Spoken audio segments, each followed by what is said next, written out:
नमस्कार, मैं आशीष। Donald Trump ने फ्लोरिडा में अपने समर्थकों को संबोधित करते हुए अपनी जीत की घोषणा कर दी है। इसके बाद रिपब्लिकन पार्टी के उम्मीदवार डोनाल्ड ट्रंप ने अपने भाषण में एलन मस्क का जिक्र भी किया।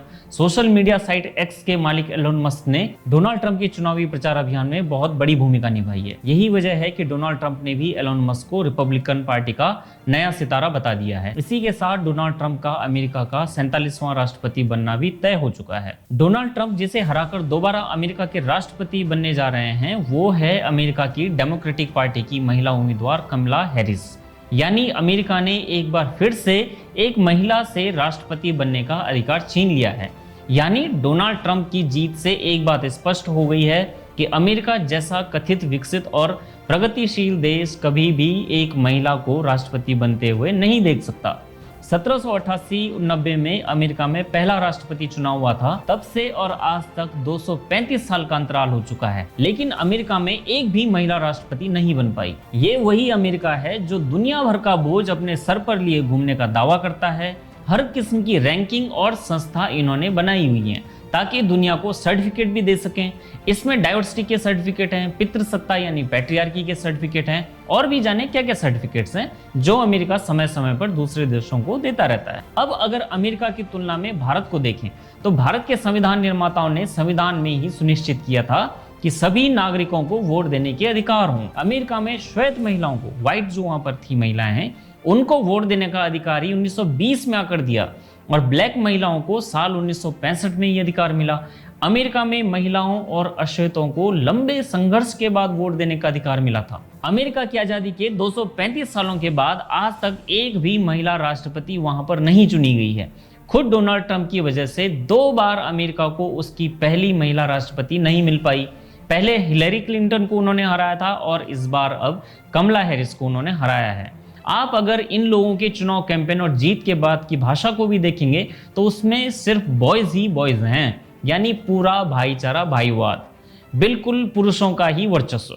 उदाहरण देखिए, the boys heading to the polls to vote Trump.